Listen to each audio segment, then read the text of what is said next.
일반적으로 기운을 말할 때 자연의 오기를 말합니다. 5가지 기운이 바로 오기입니다.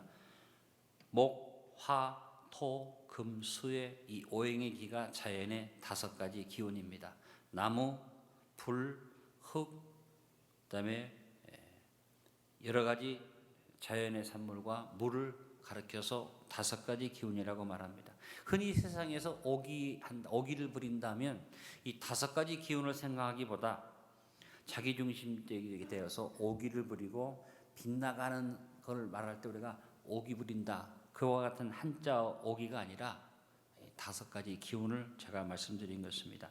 오늘 제가 말씀드리는 5가지 기운은 바로 비가 오고 햇빛이 비치고 덥고 춥고 바람 부는 자연의 이 5가지 현상 속에서 오는 기운을 말하는 것입니다. 봄이 되면 비도 오고 햇빛도 오고 춥기도 하고 덥기도 하지만 나무의 속에 있는 물기운이 올라와서 그 나무를 새롭게 한다고 했습니다. 성도는 나무의 물기운처럼 새봄의 기운처럼 영적인 기운이 넘쳐야만 합니다. 오늘 자연의 오기에 비추어서 성경이 말씀하시는 성령 충만한 성도가 마땅히 가져야 할 5가지 기운에 대해서 말씀드리기 원하고, 오기가 넘쳐서 개인적으로 여러분이 봄을 맞은 나무가 새 생명을 피어오르듯이 여름 새롭게 일어날 수 있기를 바랄 뿐 아니라 자유 대한민국에 새로운 정권이 들어오고 새로운 시대가 열렸는데 이 아름다운 기운이 우리 자유 대한민국에 넘쳐서 새로운 지도력이 나라를 잘 끌어가고 이때까지 여러 대통령과 여러 정권을 통해서 이루어온 대한민국의 이 부흥과 발전 위에 또 새로운 기운이 더 넘쳐서 우리나라가 더 잘 살게 되고 더 형통케 되고 더 새롭게 되는 역사가 일어나기를 기도드립니다. 그렇다면 우리가 지니며 살아야 할 이 5가지 영적 기운을 몇 가지 나누어서 말씀드립니다. 첫째로 눈에 정기가 넘쳐 영안이 일러진 삶을 삽시다. 눈에 힘이 빠지면 그 사람의 정신 자세가 바르지 않다는 것을 알 수가 있습니다. 그래서 누구를 만났을 때 눈에 힘이 빠지고 맥이 풀려 있으면 몸이 안 좋으십니까? 라고 물어볼 때도 있고, 또 회사나 이런 학교에 가서 면접을 할 때도 면접관이 사람을 면접할 때 제일 중요하게 보는 게 뭡니까? 눈을 보지 않습니까? 사람이 힘이 빠져서 기절하면 제일 먼저 뭐가 힘이 빠지면 눈이 풀려버립니다. 눈이 풀리면 감옥에 몸에 힘이 빠집니다. 이처럼 초점이 잘 잡힌 눈이 똑바르면 그 사람은 바로 서 있다고 볼 수 있습니다. 그래서 눈에서 생기가 있어야 하는데 이것이 지나쳐서 살기를 띠거나 도끼를 품으면 그냥 말하지 않아도 눈만 봐도 섬찟할 때가 있지 않습니까? 허황된 꿈을 꾸고 마음속에 정신자세가 바르지 못한 사람의 눈동자는 무엇과 같다고 합니까? 썩은 동태눈 같다. 왜요? 동태가 죽어서 냉동이 됐는데 그 눈동자를 보니까 흐리멍텅해서 썩은 동태눈처럼 흐리멍텅할 때 썩은 동태눈 같다 그러지 않습니까? 우리 안디옥교회 성도 여러분들은 썩은 동태눈 같은 눈은 하나도 없기를 간절히 바랍니다. 영적으로 성령 충만하기를 바랍니다. 그래서 여러분의 눈이 영안이 열려질 수 있기를 바랍니다. 사람이 정신이 살아있거나 의욕이 넘쳐나거나 힘이 넘치는 사람은 눈에 전기가 실려서 눈에 빛이 납니다. 마찬가지로 우리의 영안에도 전기가 실려져 있어야만 합니다. 예수님을 표현한 요한계시록에 예수님을 표현한 여러 가지 얘기 가운데 예수님에 대해서 이런 말을 했습니다. 그 눈은 불꽃과 같으다. 우리 예수님의 눈이 불꽃처럼 타오르는 전기가 있었다고 말합니다. 마찬가지로 믿음의 사람의 영안에 전기가 실려져 있어야만 합니다. 영적인 해안이 열려지고 전기가 넘치면 모든 것을 잘 살필 수 있는 지혜가 주어진다고 바울이 에베소서 5장 15절에 말했습니다. 그런즉 너희가 어떻게 행할지를 자세히 주의하여 지혜 없는 자 같이 하지 말고 지혜 있는 자 같이 하여, 미련한 사람처럼 안목이 제대로 열려지지 않고 보는 것이 잘못되어지는 인생을 살지 말고 지혜 있는 사람처럼 영안이 열려지고 눈에 전기가 실려진 삶을 살라고 말한 것입니다. 우리의 눈에 신령한 영적인 전기가 서려지는 것에 대해서 예수님도 친히 말씀하셨습니다. 마태복음 6장 22절로 23절과 누가복음 11장 34절로 35절에 동일한 구절이 나오죠. 어떤 것입니까? 따라하면 눈은 몸의 등불이니 내 눈이 성하면 온몸이 밝을 것이요 눈이 나쁘면 온몸이 어두울 것이니 자, 이 성경을 잘못 읽으면 시험 들 사람이 있죠. 왜? 시력이 나빠. 그 안경을 써서. 또 시력이 나빠 눈이 잘 안 보이는 사람 이 말씀을 잘못 읽으면 나는 이 눈이 나쁜데 이런 말씀이 참 시험이 든다 할 수 있지만 여기서 말씀하는 눈은 어떤 영안을 말합니다. 시력이 좋든 나쁘든 영적인 영안이 열려져서 정기가 있어서 눈이 밝은 사람은 그 온몸이 밝을 것이라 그랬습니다.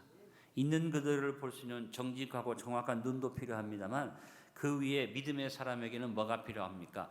눈에 정기가 실려야지 된다. 눈에 믿음이 실려야지 된다. 믿음으로 봐야만 합니다.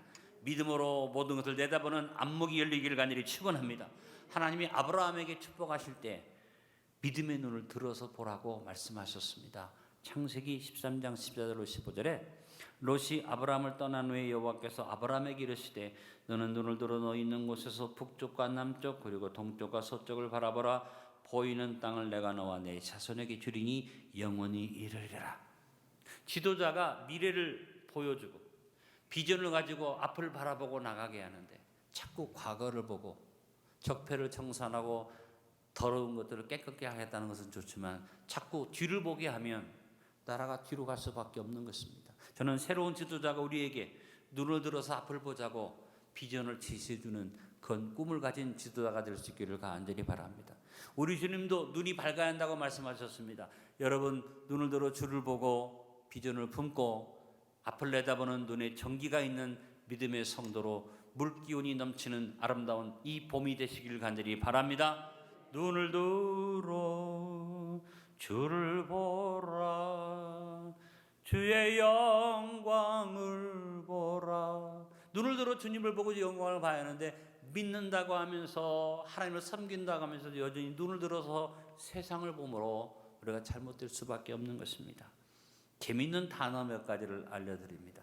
이 단어가 있는데 단어에 믿음의 점만 하나 찍으면 정 다른 의미의 단어가 될 수 있습니다. 고쳐지지 않는 병을 고질병이라고 그래요. 고질병. 근데 고질병에서 점 하나만 딱 찍으면 고칠병이 됩니다. 이건 재밌는 표현입니다만 믿음만 더하면 고치지 못한 병도 고칠 수 있는 병이 될 수 있다는 의미로 말씀을 드리는 겁니다. 영어에 보면 impossible이라는 단어가 있습니다. 불가능이라는 단어입니다. 여기에 믿음의 점 하나만 딱 찍어서 읽어보면 I'm possible. 불가능이라는 이 말이 나는 가능하다는 말로 바뀔 수 있다는 것입니다. 또 문장이 이런 문장이 있습니다. Dream is nowhere. 꿈은 어디에도 없다. 이 문장을 믿음으로 봐서 잘 이 믿음을 구분하면 Dream is now here. 꿈은 바로 여기에 있다. 이런 의미가 될 수 있다는 것입니다. 여러분이 믿음의 한 점만 가져도 눈은 다른 것을 볼 수 있으며 믿음의 정기를 가진 사람에게 길이 열려집니다. 똑바로 보고 삽시다. 더하여 믿음의 힘을 더하여 봅시다. 믿음의 정기가 넘치는 눈을 가지고 삽시다. 새로 세워진 지도자가 우리를 위해서 미래를 볼 때 하나님 주시는 믿음을 가지고 대한민국의 미래를 비전을 제시하면서 우리를 이끌어갈 수 있기를 기도드립시다. 둘째로 마음속에 의기가 넘치는 하나님의 자녀로 삽시다. 마음에 세워진 기준이 바로 되어 있지 아니하면 사람은 잘못된 길로 갑니다. 마음속의 기준이 잘못되면 어떻게 합니까? 거짓말하고 국민을 속이고 그리고 자기 욕심대로 행하고 자기의 마음에 맞는 것만 행하게 됩니다. 이 불의한 기운이 있으면 안 됩니다. 그러나 의의 기운이 생각이 있으면 그 마음과 생각이 바르고 건강하며 안정되고 평안한 삶을 이끌어갈 수가 있는 것입니다. 감사한 것은 새로 세워진 지도자가 대한민국 검찰 가운데 그래도 정의롭게 검찰의 역할을 감당해서 검찰총장까지 지내다가 권력과 대항하다가 결국은 검찰총장을 그만두고 나온 사람이기에 그래도 마음속에 의로운 기준이 있다고 생각하기 때문에 이제 그 위에 믿음의 기운이 더해져서 그가 의로운 그래서 모든 것을 잘 분별하고 진짜 모든 것에 공정하고 정직하고 모든 사람이 좌우로 치우치지 않는 그런 대한민국을 이끌어가기를 기도하고 있습니다. 그 전에 여러분 우리 하나님의 자녀들 마음속에 의기가 바로 세워져 있어야 됩니다. 바로 믿음의 기운이 바로 세워져 있어야만 합니다.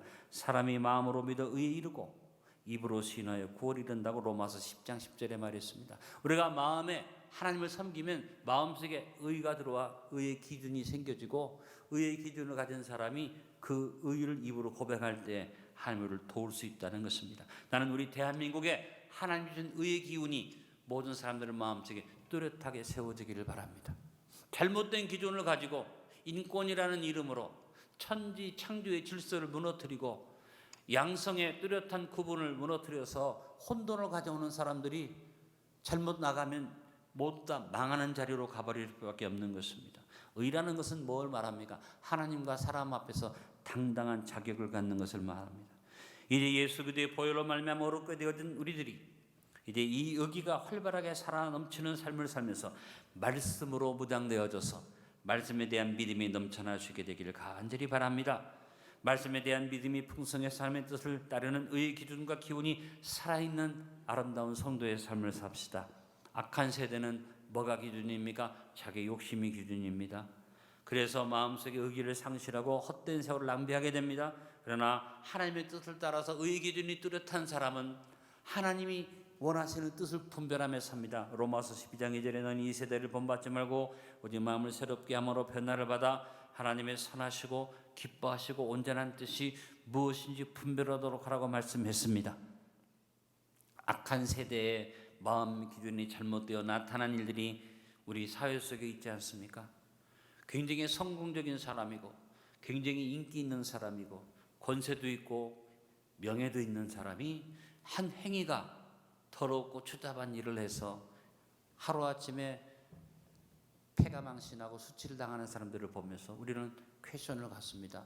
저 정도의 사람이 왜 저럴까? 근데 뭐예요? 의의 기준이 잘못되어 있으니까 그런 행위가 오는 것이죠.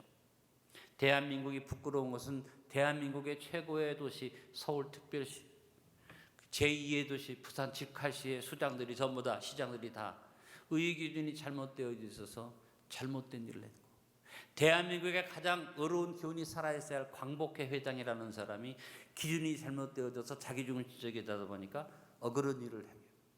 여러 가지 이 사회에 의의 기준이 잘못된 사람들이 이 나라를 이끌어 가겠다고 하다가 온 국민을 같이 비참한 마음을 갖게 하고 무너진 자리로 내려가는 불행한 일들이 많이 일어났었는데, 이제 새로운 대통령이 세워지면서 기도합니다. 하나님, 대한민국의 의의 기준이 분명한 나라가 되게 해주시고 말씀의 기준이 분명한 나라가 되게 해주십시오. 마귀가 와서 소수자를 위해서, 그 다음에 인권을 위해서 우리가 살아야 한다고 자꾸 여러 가지 법을 말합니다만 그 마음속에 기준이 없어진 거예요. 여러분, 우리에게 주어진 기준은 뭡니까? 하나님이 천지를 창조하셨고 하나님이 분명하게 우리의 삶 속에 남성과 여성이 양성을 구분해서 모든 짐승부터 시작해서 모든 만물이 암수로 갈라지는 뚜렷한 기준을 주셨는데, 이 기준을 무너뜨리고 이것을 흐트러뜨려 가지고 다양한 성을 주장하면서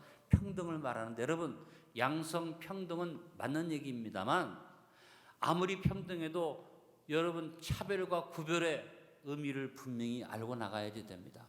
남자와 여자가 동등하고 인격체로서 동등하지만 분명히 구별되어 있는 것입니다. 남자가 할 일이 있고 여자가 할 일이 있고, 이번 대통령이 된 사람이 평생 집밥을 해준다고 부인을 위해서 밥을 만들어주는 했다고 자랑하고 얘기를 하는데, 뭐 예외적으로 남자가 여자 일도 할 수 있고 서로 사랑하게 되면 그럴 수 있지만 구분은 분명한 게 뭐냐면 남자가 해야 할 일과 여자가 해야 할 일이 구분되어 있다. 왜 집밥 해주는 것이 왜 화제가 됩니까? 그건 남자의 일이 아니고 여자의 일인데, 여자를 사랑해서 남자가 그렇게 바쁜 가운데서도 약속을 지키고 밥을 해준다고 해서 아름답다고 얘기하죠. 그건 예외적인 일이지 않습니까? 모든 남자가 다 그렇게 될 수는 없지 않습니까? 우리 대통령 당선자가 그렇게 되는 바람에 집밥을 못 해주는 저는 아무 나쁜 남자입니까? 그건 아니지 않습니까? 이렇게 예외적인 일들을 가지고 우리는 좋다고 말할 수 있지만 구분은 분명합니다. 여러분, 모든 것에 살림하는 것은 여자의 사명이고 아니에요. 아이를 낳는 것도 여자의 사명, 육아도 여자의 책임 중에 하나고 거기에 남자가 도와줄 수 있는 일이죠. 이 구분이 흐트러지면, 의의 기준이 무너지면 나라가 망합니다. 여러분이 아무리 인권이 좋고 아무리 소수자를 보호한다고 해도 이 의의 기준이 무너진 사회가 되면 이 사회는 잘못 갈 수밖에 없는 것입니다. 제가 남자 여자 구별하여서 차별하자는 게 아닙니다. 구별이 뚜렷한 사회예요. 그래서 노사가 분명히 갈라져 있어서 뚜렷해야지 되는데 어떻게 기업주하고 노동자하고 다 똑같이 평등합니까? 차별이 없는데 그 일이 이루어질 수 있습니까? 선생님과 제자의 구별이 없으면 그건 무너지는 것입니다. 우리가 차별과 구별을 분명히 하면서 의의 기준을 세우되 특히 믿음의 사람은 하나님의 말씀이 기준이 되고 하나님의 뜻을 따라 살고 마음속에 불의한 것을 용납지 않는 기준이 살아있을 때 아름다운 믿음의 나무가 되고 열매를 맺는 역사를 이루게 될 줄로 믿습니다. 셋째로 삶 속에 활기가 충만한 증인도로 삽시다. 기운이 충만한 활력 있는 삶과 무기력한 삶은 엄청난 차이가 있습니다. 누가 말하기에는 스스로 마음속에 활력이 사라진 사람, 모든 것이 살고 싶지 않고 귀찮고 모든 것이 짜증나고 그런 사람은 삶 속에 좋은 일을 할 수가 없어요. 아무리 힘들고 어려워도 마음속에 살고 싶은 의욕이 넘치고 활력이 넘쳐서 활기가 넘칠 때 그 사람의 삶이 아름다워질 수 있습니다. 나는 여러분의 삶 속에 활기가 넘치길 간절히 바랍니다. 예수 믿긴 믿는데 믿음의 활기가 없어 겨우 교회 나와서 그냥 형식적인 예배 드리고 예수 믿는 사람인지 아닌지 모르는 그런 삶을 사는 게 아니라 성령 충만 받아서 믿음의 활기가 넘쳐서 할 수 있다 하시니는 우리 하나님의 능력을 힘입는 활기 있는 성도로 설 수 있게 되기를 간절히 바랍니다. 그래서 우리는 세상의 어둠을 단호하게 물리치는 세상의 부와 향락에 처하여 살지 아니하고 진정한 활력을 얻어서 주님 앞에 믿음으로 사는 사람들이 됩시다. 여러분 마약을 하면 힘이 납니다. 일시적이죠. 그것을 뭐라고 하면 마비되고 취하는 것이죠. 우리가 세상에 취하면 마약을 하는 것과 같고 술을 마시는 것과 같기 때문에 바울은 말합니다. 에베소서 5장 18절에 술 취하지 말라. 이는 활기찬 이것이 아니라 방탕한 것이다. 네가 믿음의 충만함 얻기 위해서 성령 충만을 받으라. 여러분 세상에 취하여 살면 삶의 활력은 사라집니다. 돈과 명예와 향락에 취하면 활력을 마귀에게 뺏기게 됩니다. 그러나 성령 충만하면 우리는 활력이 넘쳐납니다. 활력이 넘쳐나는 사람의 삶 속에는 표적이 따라오고 놀라운 일이 벌어지고 하나님이 도우시는 역사가 나타납니다. 마가복음 16장 17절 18절에 이 표적이 살아있는 활력을 가진 성령 충만한 안디옥 성도의 삶 속에 넘쳐나기를 축원합니다. 믿는 자들에게 이런 표적이 따르리니 곧 그들이 내 이름으로 귀신을 쫓아내며 새 방언을 말하며 뱀을 집어올리며 무슨 독을 마실지라도 해를 받지 아니하며 병든 사람에게 소론즉 나으리라 하시더라. 예수 믿는데 믿는 자로서 아무런 활력이 없어서 귀신도 쫓겨나가지 못하고 입에서 늘 부정적인 말을 하고 마귀에게 넘어가서 늘 뱀에게 속아 넘어가고 어떤 표적도 그 삶 속에 따라보지 못하는 그런 사람이 아니라 비록 어렵고 힘든 상황이 와도 표적이 따라온 활력이 넘치는 성도, 바로 삶 속에 활력이 충만한 성령 충만한 성도인 줄로 믿습니다. 하나님 앞에 바울처럼 담대하시길 바랍니다. 에베소서 3장 12절에 우리가 그 안에서 그를 믿음으로 말미암아 담대함과 확신을 가지고 하나님께 나아감을 얻느니라. 활력이 넘치는 성도는 담대함과 당당함이 있지만 활력이 넘치지 못하는 사람은 하나님 앞에 나오면서도 믿음이 없이 긴가민가하고 하나님이 나를 축복하시나 안 하시나 고개를 갸웃거릴 수밖에 없는 것이고, 활력이 넘치는 사람은 어떻게 기도합니까? 받은 줄로 믿고 담대하게 기도하는 줄로 믿습니다.